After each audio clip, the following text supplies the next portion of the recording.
Welcome to Forum 360 on Fusion, your PBS channel. Thank you for joining us on our global outlook with a local view. This is Leslie Ungar, your host today. Would you want to be a child prodigy? Perform surgery at 7, publish a novel at 8, play a solo part at Carnegie Hall at 10? What extraordinary talent would you like to have? Would it be more of a blessing or a curse?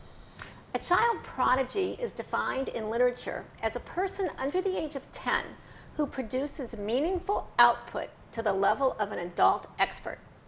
Some call them wonderkins, from the term that literally means wonder child, a German term. Mozart started composing at the age of 5. Our guest today played the piano on Good Morning America, at St. Patrick's Cathedral, on the Harry Connick Show, and was written up in People magazine, all at 12 years old. First, we will talk to Daniel, then his father, and then we will hear Daniel play. Forum 360 welcomes this musical family, the Colaner family. Colaner, yeah. Welcome. So thank you for being here. Yeah, thank you Daniel, for having us. My pleasure. I'm going to start with you. Do you remember the first time you sat down at a piano? It was so long ago. Long ago. At 12, you're still 12. Are you still 12? I'm 14 You're now. 14 now. Yeah. So long ago. But okay. I think it must have been when I was maybe 3 years old. Well, when I was a baby, I always used to like to go down. We had this rental upright piano, and I used to like to bang around, you know. And I've always liked buttons and knobs and sounds, and I had this toy that was a bunch of different buttons that made different sounds, and I loved getting every sound going at the same time. Otherwise, I just wasn't happy. And probably the first memory I have of playing, you know, something, I guess you could say, real on the piano, when I was about 3, when we would come home from church, I would kind of plunk out some of the hymn tunes we had sung at Mass. So you could hear them, and then you could come home and play them. Yeah. Before you had learned, or formally. Really what I was doing, yeah. Dad, do you remember when you listened to Daniel at the piano, and the first time you thought, perhaps there's something special there? He had a tremendous curiosity, not just about music, but about everything. And he was very insistent. And, you know, he had to learn how to count change that day, and you were not going to get away with not allowing him to do what he wanted to do. Just this tremendous intellectual curiosity. And we were advised by his cancer doctor and others at the hospital to, in order to sort of mitigate some of the late effects of the chemo, to get him started early with music. And this would be a way to keep his brain active and to sort of allow him to develop more normally than he otherwise might as a result of the chemo that he had when he was 6 months old. So your story has some twists and turns. So tell us, you kind of gearing towards there, but tell us just a little more clearly for those that may not have read, the story in People magazine or the West Side Leader or anything in between. But tell us what led you to introduce Daniel to the piano and how what started out as a therapy turned into such a passion. Yes, at 6 months, he went in for a normal checkup, a normal routine checkup with his pediatrician. You're not going to tell me you remember this, are you? Not really. Okay, no. Good. And I'm kind of glad I don't. Okay. Yes, okay. Believe me. And so the normal exam was underway, and she felt, his liver is not quite in the right place. I'm going to send you down to Children's to have some ultrasounds done. So we left, we went to Children's, he had his ultrasounds, and they pulled us into a room, and we were informed that he had neuroblastoma, a very serious, huge tumor in his abdomen, which had started in his adrenal gland, and they believe in utero. So before he was even born, this had started, and it took that long to get to the point where there were external signs that the tumor had progressed to that point. And so we literally moved into Children's, and we didn't leave for 8 months. I slept on the floor, and Marie slept in the recliner. They moved him right in. He was diagnosed with neuroblastoma. The treatment started immediately. It was very aggressive chemotherapy, and we were informed about all the potential side effects. And At the end of the treatment, I mean, again, he was 6 months old, so we had to wait until he was a little bit older. We were advised that he should begin music, other types of study that would help his cognitive abilities along. So how was the piano picked? Did you pick the piano, or did he just gravitate to the piano? We originally had a keyboard, Yeah. electronic keyboard at home, and as he mentioned earlier, his love of pushing buttons and getting sound. And my wife and I were both musicians in a former life, and so we of course, wholeheartedly agreed of the value of music education. We knew what benefit it was in our life, and we wanted Daniel to have that experience as well. But as he mentioned, he loved pushing buttons and getting sounds. So we absolutely knew that this was a direction. In fact, my wife at that time said he's going to be an organist. She made that proclamation when you were in single digits. She wasn't wrong. She wasn't wrong. So A mother knows. absolutely. A mother knows. Now, was there a time that as you listened to him, it went from, well, okay, he plays the piano and he's good, to there might be something different about him? His ability to learn, to pick things up very quickly, sight reading, just being able to look at a piece of music and play it. It's something I personally struggled with. My wife probably did as well. It's probably a big challenge for most musicians, but to be able to acquire that skill early on, and he just sat down, and we had an electronic program, and maybe you can talk about that, Daniel. Yeah, it's kind of funny. There was this computer program with a character called Pam the Piano, and there was a little electronic keyboard, and you would plug it in, and it taught, the basic stuff like white keys, black keys, sight reading. And I used to just get a kick out of that. Oh yeah, and it taught you your first song, Alouette. Alouette. Oh, yeah, Yeah. I remember Alouette. And give my regards to Broadway. Broadway, yeah. Now, in the early days, did you have to practice, or did it just come naturally to you, or were you like us mere mortal children who had to sit, like, I don't know, my mother, like, put the timer on the kitchen clock, and we were supposed to practice for however long, half an hour, whatever it was, which I never did. But did you have to practice, or how much of it came to you naturally? Well, I think kind of the sense of the music came naturally. I still definitely had to practice, though, and I didn't always like practicing. But it Now, really let me ask you, do you think that you're a prodigy? I don't know. I mean, I think sometimes it's one of those words that people just kind of throw around. I think I definitely, well, I'm definitely glad that, my parents kind of pushed me into it. And I definitely think that it's going to be a part of my life going forward. I'm not really sure. Yeah. Well, now, some people thought you were pretty outstanding because at 12 you played a solo at Carnegie Hall.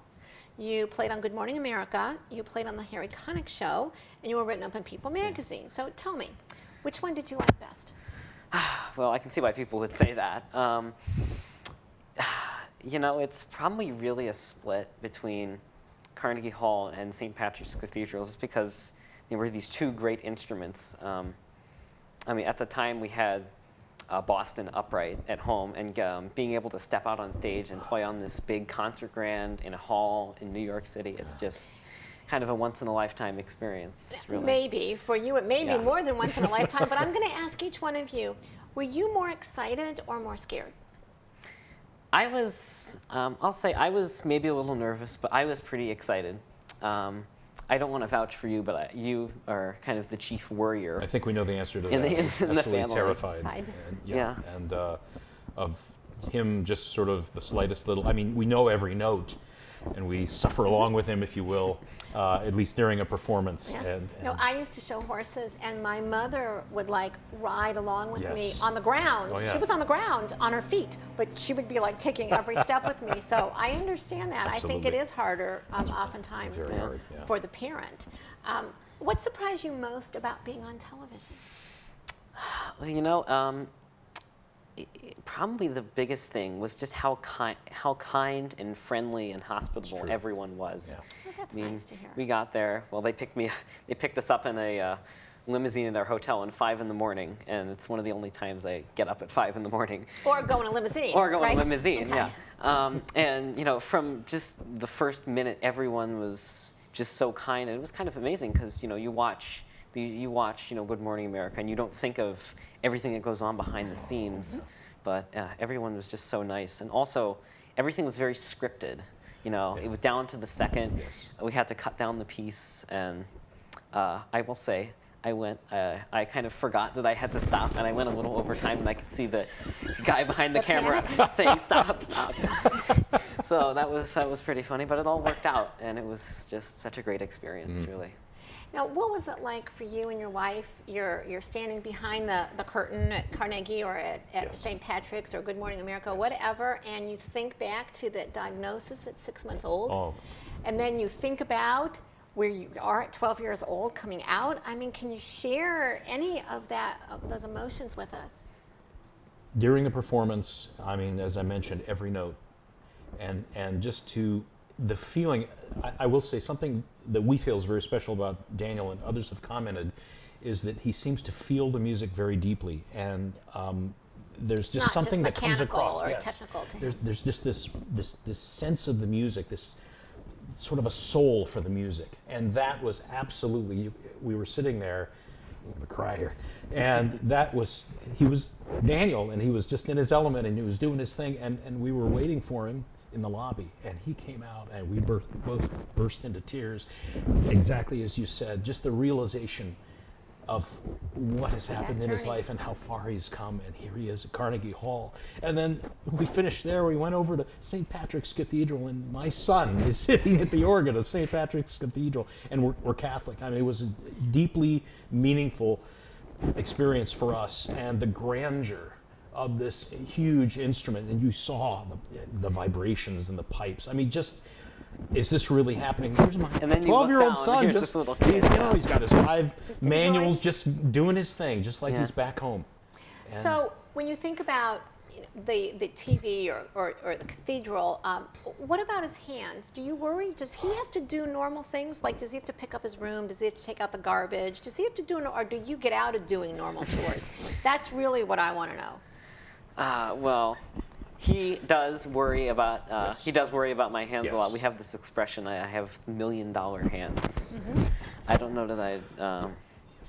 But we are very, I am very careful. His mom enforces the chores. He'll do the safe chores. yeah. I'll do the outside They'll do the stuff. I'll mow dangerous the chores, yeah. lawn. I'll deal with the sharp implements and all of that stuff. Yeah. You know, I'll do the dishes. Yeah, and no, so I- absolutely, yeah. And it's funny, the cuticles, the hang. I mean, all of that. You know, we have to pay close attention, and sometimes we'll hear him clicking, or his teacher will say, "You didn't trim your nails this week," Yeah. you know, and so we'll be scolded for that. But yes, we definitely we're very careful about. Today we are talking to Daniel and Dan Colaner. Colaner. I want to get that right, Colaner.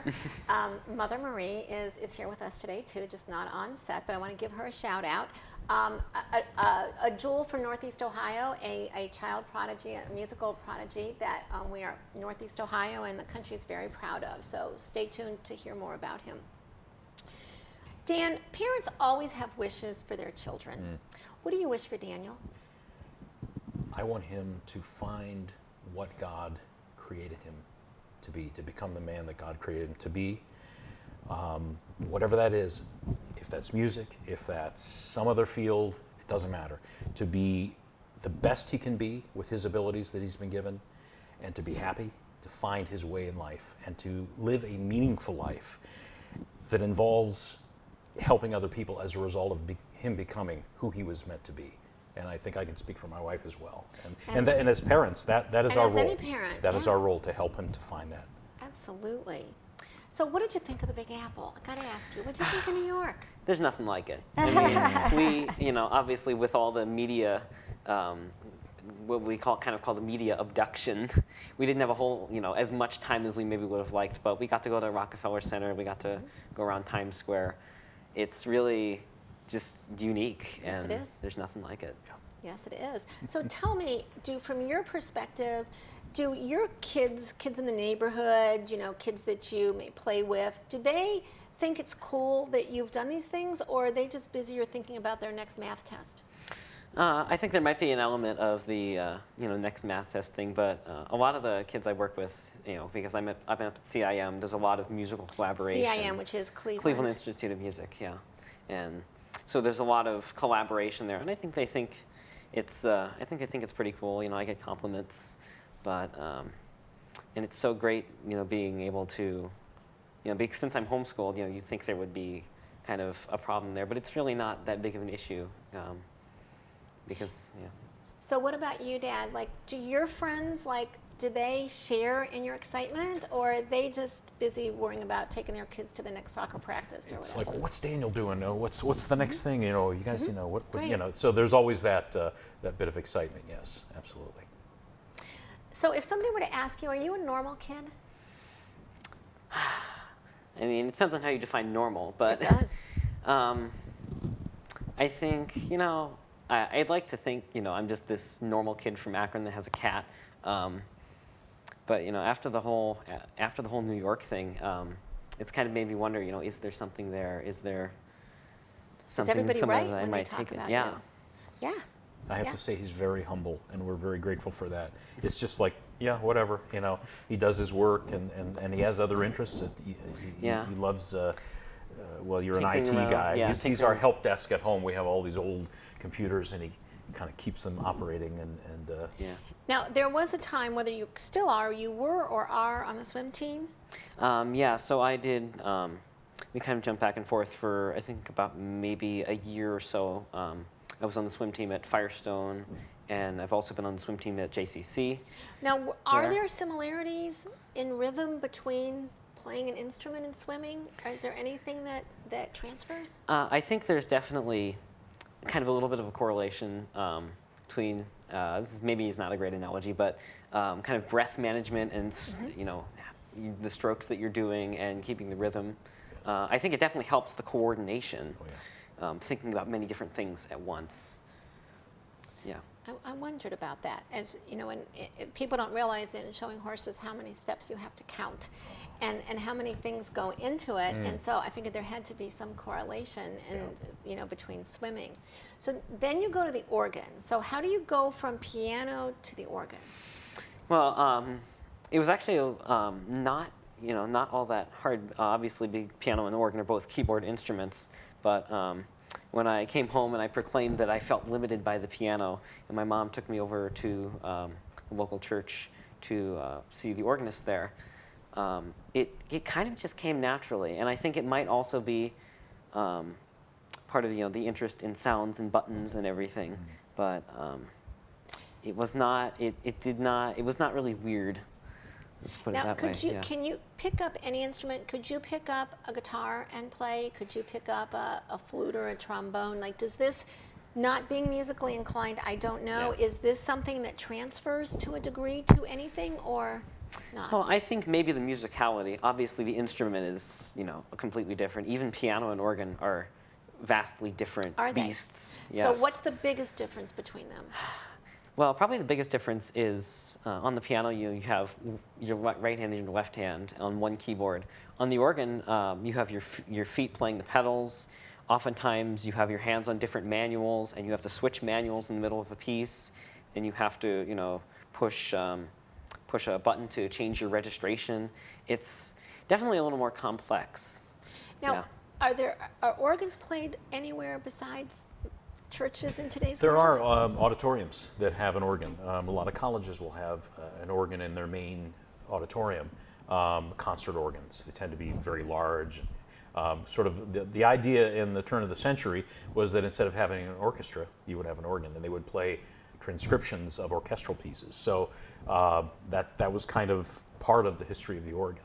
And another thing that I just following along something that Daniel said, I think a gift that he does have is the ability to organize sounds. He's very discerning in terms of selecting the particular pipes to make just the right sound for this part of the score of the music. I think you have a gift for that. You have just an excellent ear in terms. That's a big difference. The piano is a set of strings. That's all you get, and the sound quality is determined by the touch.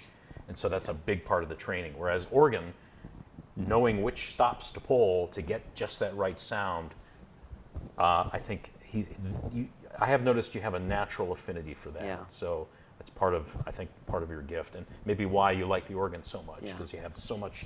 It's like, flying a 747. You've got all of these buttons before you, and infinite range of possibilities. Whole orchestra, actually. Well, and I think there's no doubt, being able to get all these different kinds of sounds is what makes the organ just so special. Yes, right, and it's different. Every organ is unique. That's another thing. Huh. We will go to, for example, we're leaving here. We're going to Rochester. He has not only a lesson, but he's also playing a concert there tomorrow. And the organ that he's playing is built in the 1890s, before electricity. Completely different ball game. You have to have somebody on your right, somebody on your left, mechanically pulling these stops at all the right times. And well, now let me ask you, I don't know music, but I know horses. And I tell people every horse is different, and a horse is different every day. yes, You're going to get now, what about an organ? Is an organ different every day? So you have to see what the organ, that's what I always say, you have to see what the horse is willing to give you on that day. Yeah. Do you have to see what the organ is willing to give you on that day? Definitely, and I'll tell you a funny story. When I was playing, we were preparing for my concert at Fairlawn Lutheran last April. We got a call. Well, actually, the day before, when I had been practicing there, I forget. I think it was just like going out of tune or something. Right. So they called the tuner, came down from Cleveland, and there was this one pipe that kept kind of going out of tune over and over. And so eventually we got it fixed, or so we thought. Mm-hmm. And so the next day, we get a text from the music director there. The organ completely stopped working in the middle of Mass. And this was like a couple hours before the concert, right? So they called in all these technicians, and they went over almost every part of the organ. They couldn't figure out what was wrong. Finally, one of them opened up the little processor in the console. There was one corroded wire that was keeping the entire organ from working. Yeah. Wow. But during the concert, tell them But how out of tune during the reeds the concert, were. Obviously, I mean, stuff went painful. smoothly, but there were these reeds that were a little out of tune. That you could hear it, Oh, but oh no, it was very obvious. Yeah. It's like, ooh, in those upper notes. And so tuning the reeds on an organ is a challenge, and especially during the winter, and especially in Northeast Ohio, where with the weather being what it is, it's definitely not necessarily easy to keep an organ in tune. Right. in a minute that I have left, I'm going to ask you, I'm interested from your perspective, what's your favorite musical group? I don't know that I have a favorite. I listen to a lot of classical musicians. Do you have a favorite musician? I don't know. Do you have a favorite musician? Oh boy. Well, last night there was an infomercial about music from the 60s, love songs from the 60s, and I'm singing along with every one of them. I'm dating myself now. I'm singing, and I sing along with a couple of them That's too. right, Yeah. and he hears it around the house, so I would say music from that era From the is 60s. frankly my favorite. What will be your major in college? I don't know. I've been thinking somewhere between, maybe I'll double major, but somewhere between some musical field and IT or something like that, because those are both interests of mine. And I have to ask you, since you're from Akron, I have to ask you, are you Swenson's or Skyway? I should be able to answer this question. I like Californians, and I can get that at either one. Yeah. Are you Swenson's or Skyway? Definitely Skyway for fish sandwiches and Swenson's for the galley boy.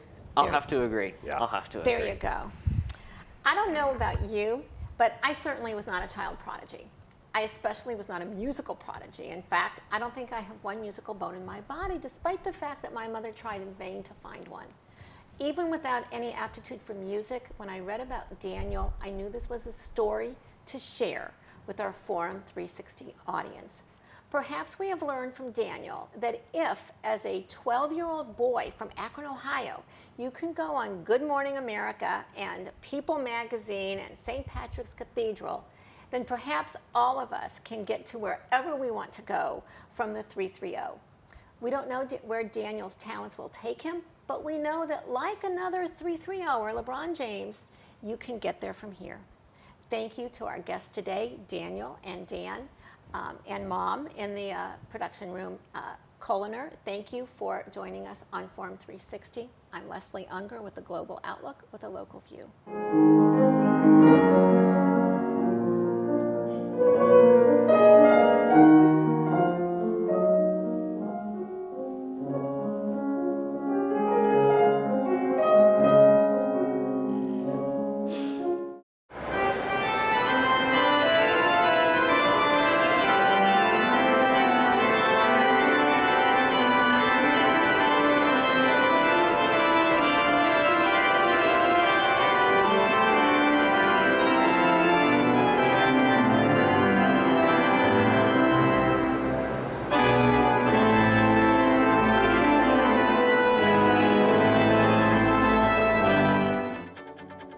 Forum 360 is brought to you by John S. and James L. Knight Foundation, the Akron Community Foundation, Hudson Community Television, the Rubber City Radio Group, Shaw Jewish Community Center of Akron, Blue Green, Electric Impulse Communications, and Forum 360 supporters.